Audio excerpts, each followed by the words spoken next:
So I'm going to take you just next door from Kenya to Uganda and to think about similar issues about transparency and the value of transparency for improving the performance of parliaments. And we've heard a fair bit about parliaments over the course of our 2 days, both with respect to the performance of parliaments, the ability of people to access parliaments and their elected representatives.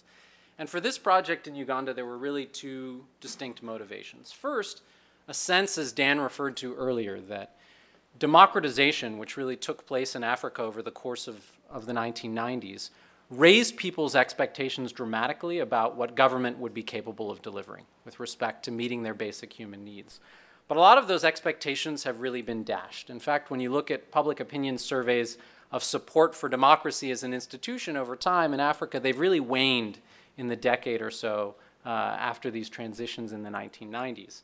And so many sort of realize or sort of worry that the promise of democracy has largely gone unfulfilled. And the question is why? And so one answer to that potential question that comes both from theory and I think practical experience on the ground is perhaps citizens are not in a very good position to police their politicians. They don't have a good sense of whether their politician is exerting a lot of effort or very little effort. And as a result, the electoral mechanism that's designed to empower citizens to hold their politicians accountable doesn't really function effectively. But a second and related concern that I think motivates this work comes from the recognition that what parliamentarians are ultimately responsible for in terms of their constitutional functions is to legislate, to exercise oversight over government officials, to represent the views of their constituents in a national political debate. But often what they spend their time overwhelmingly focused on is meeting very basic needs at their constituency level. And one wonders whether a lack of information that voters might have about what their parliamentarians do at the national level may be part of the reason that people are not holding their politicians accountable for that work in the center. People have a good ability to observe what's happening in their constituency, to see whether the MP is around or not. And I think a big picture question that comes from this is creating more information in this environment about what parliamentarians do and how well they do it going to help encourage both voters and politicians to focus more attention on the constitutional roles of parliaments? Because this has got to be key to strengthening that essential role that elected representatives play in legislating and exercising oversight.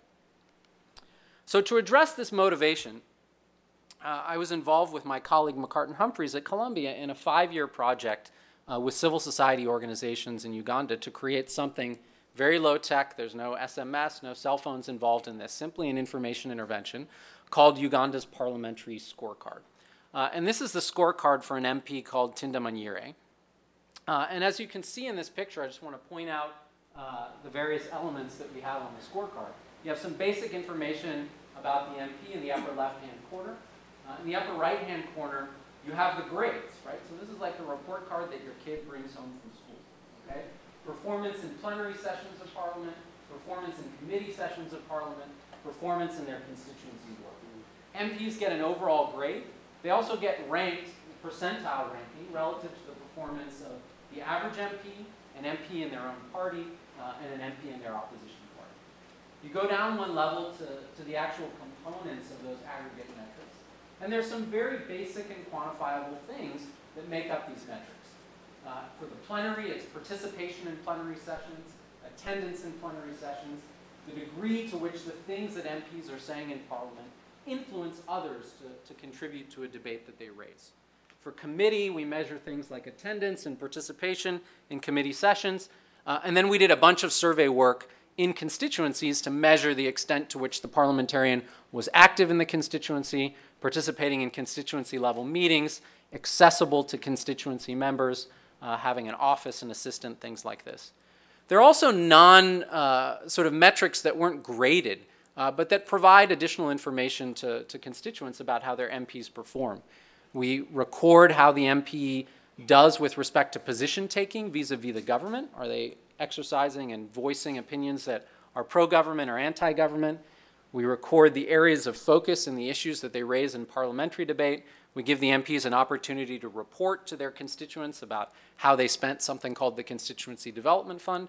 And then there's also a tool here called the peer assessment, where cognizant of the criticism that these quantitative metrics may not accurately capture what it means to be a good MP, we did a survey of parliamentarians and gave people an opportunity to rank 15 randomly selected MPs from Parliament inside the Parliament itself, and we record that information as well. So a very, very comprehensive scorecard that is designed for a set of citizens in Uganda to give them a sense of, is your MP doing a good job in Parliament or not?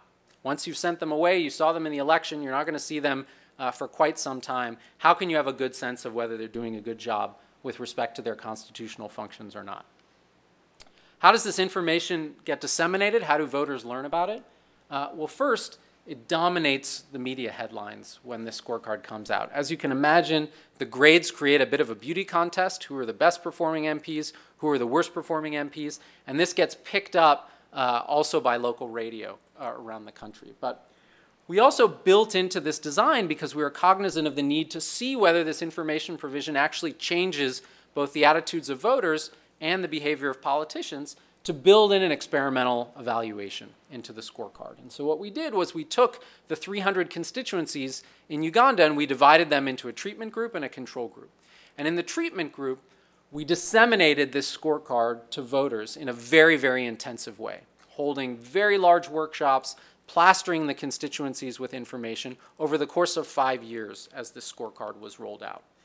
They were randomly sampled, which allows us to really figure out whether MPs that were assigned to have these workshops and MPs that weren't, voters that benefited from them and voters that didn't, really acted in different ways. And we also did a set of surveys where voters were given access to this information. Just so you think, just so you get the fact that we were very cognizant of the reality that we're dealing with voters that often aren't numerate and literate in our work with these civil society organizations, this is what the scorecard looks like when it's going to voters. Okay, so issues like percentile are very hard for people conceptually to understand. Very text-heavy or numerically heavy presentations are difficult for rural voters. So we did a lot of field testing in communities that we were designed to target to figure out how visually we could represent many of the concepts that were reflected in the scorecard. And so you can see, for example, in the bottom left here, this is attendance, and you have a dark shaded figure if your MP was sitting in the plenary sessions of Parliament, a light shaded figure if they weren't. Percentile rankings, or you have 10 people in a row. If you're at the front of the line, you were doing very well. If you're at the back of the line, you were doing very poorly. And so we did a lot of pre-testing to ensure that this information that we were going to disseminate was, as Dan said, something that citizens could actually take in and understand. So 3 key questions that I want to answer for you on the basis of the research we've done over the last 5 years. First, did having access to this new information actually change how voters view their representatives? Right? If you found out that your MP was very good or you found out that your MP was really bad, did you update your beliefs on whether this was an MP you'd like to have represent you? And second, did it affect the behavior of politicians in any meaningful ways? Right? What we're really interested in is changing voters' views, changing how voters engage politicians, and as a result, changing the behavior of politicians. And then the big picture question, did it affect the elections? Right? Was it the case that poorly performing politicians lost and high-performing politicians won? So let me give you some quick answers to these questions. First, did it change how voters view their politicians? We ran something called a survey experiment. And the way the survey experiment works is, in the context of a household survey, voters are asked how they view their MPs. They're taken through an exercise where we elicit their priors about how their MP behaves. Is their MP attending Parliament, speaking in Parliament, this set of issues. Then a random subset of voters are given information about their MP from the scorecard. Another random subset is not given information. And then we re-ask these questions about whether they support their MP for re-election and how they feel about the performance of their MP. Here are the results on this, and I'll just point you to one line for reasons of time. Take the sample of people who didn't vote for the MP last time. Right? These people who are not inclined to support the MP heading into the next election. If they were told that their MP was in the bottom 25% of MPs with respect to performance, they were 13% less likely to support them for re-election, right? So obviously not inclined already, and then receiving information that the MP was doing a bad job, they update downwards, right? But if they were told that the MP was in the top 25%, they're 25% more likely to support this person for re-election, right? So this provides some evidence from a survey experiment that voters actually take this information into account, right? They learn that their MP is doing well or doing poorly, and they update. But what about whether this parliamentary scorecard actually affected the behavior of politicians in Parliament? So what I have on this graph for you is the average level of attendance in Parliament for most of the 8th session of Parliament. You can see that it starts off horribly. The average level of attendance in Parliament in the first session of the 8th Parliament was less than 20% of members. Right? This is not a parliamentary body that is functioning at its maximum potential. We end up by 2010, 2011 with 60% of parliamentarians in average in attendance. So you have a secular trend, an increase over time in the course of attendance. And that could be causally related to the scorecard, but it could be related to other things that are happening in Uganda at that time as well. So one of the things we want to look for here with these red lines is these are the critical moments in which parliamentarians became aware of the scorecard, in which the card was released, and we want to look for discontinuities in the rate of attendance, right? Is it the case that when parliamentarians become aware of the scorecard, you see jumps in attendance, right? When it's released and there's national attention on it. And you see some evidence of this on the margin. But ultimately, that's swamped by this secular trend increase. We see some similar patterns with respect to discontinuities around whether parliamentarians are actually participating in plenary sessions of Parliament. But you don't see the same secular increase in participation over time.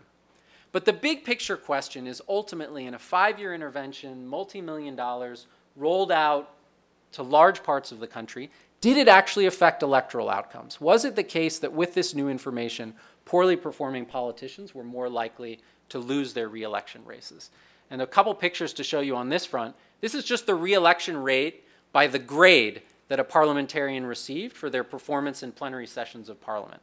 And it's pretty transparent from this evidence that you got a pretty high chance of re-election if you get an F, higher than at any other grade, right? So poorly performing politicians in plenary, this is not about the effect of the scorecard, this is just observational data. If you are a bad performing politician in plenary, that's your highest chances of re-election. There's slightly better news with respect to constituency performance. So heading from 0 to 100, this is where an MP ranks in terms of how they did in the constituency. And you can see that the average re-election rate for people who did a lot of constituency work is much higher than people who did very little constituency work.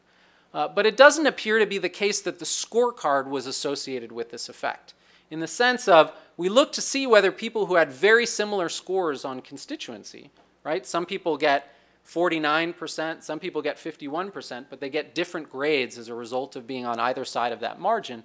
But you don't see that that higher grade gives them a higher chance of re-election, right? So doing well in your constituency helps, but getting information that your parliamentarian is doing well doesn't seem to affect re-election rates. And when we look at the effect of these workshops in the experimental framework, it doesn't seem at all that constituencies that were blanketed by these workshops led to much higher re-election rates for high-performing politicians and lower re-election rates for poorly performing politicians. So summary of the results, do voters change their views? Yeah, from the survey experiment, but we can't rule out the fact that surveyors or that people we're surveying are just telling us what we want to hear, right? We asked them about their MP, we told them their MP wasn't doing a very good job, and they told us, oh, I'm not going to support that guy for re-election, right? Some real dangers of a reporting bias here. Do MPs improve their performance on the scorecard measures? Some evidence of aggregate change, but very hard to link this to the scorecard. And there's even some evidence of adverse effects if people want to look at the paper. Does the scorecard affect electoral outcomes?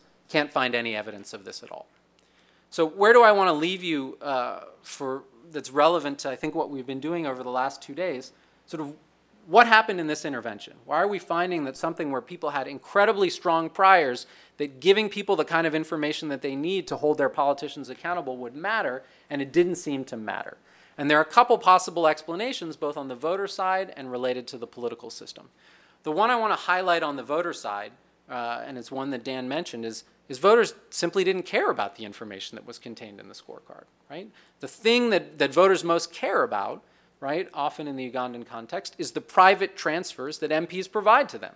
The extent to which the MP digs into his or her own pocket to pay school fees, to attend burials and support burials and weddings.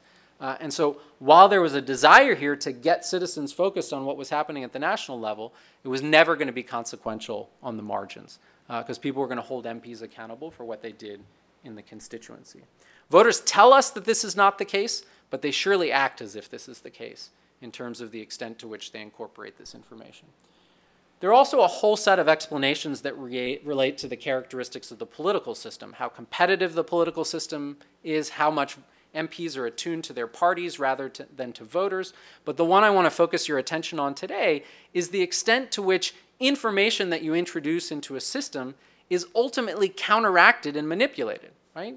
We think of the information that we provide as valid and credible, and we've talked a lot about how you generate information of this sort. But ultimately, when this scorecard became a part of a national political process, MPs had tremendously strong incentives to counteract it. And that's exactly what they did. They went out and challenged the credibility of the NGO that provided it. They challenged the credibility of the measures that were provided. They attempted to deflect people's attention from what was on the scorecard to other dimensions of performance. And so as we think about the impacts of these informational interventions that we're rolling out, these kind of general equilibrium effects, how does the system respond endogenously to the information that you provide, have to be front and center in our mind if we're ultimately thinking about impact. And I'll stop there.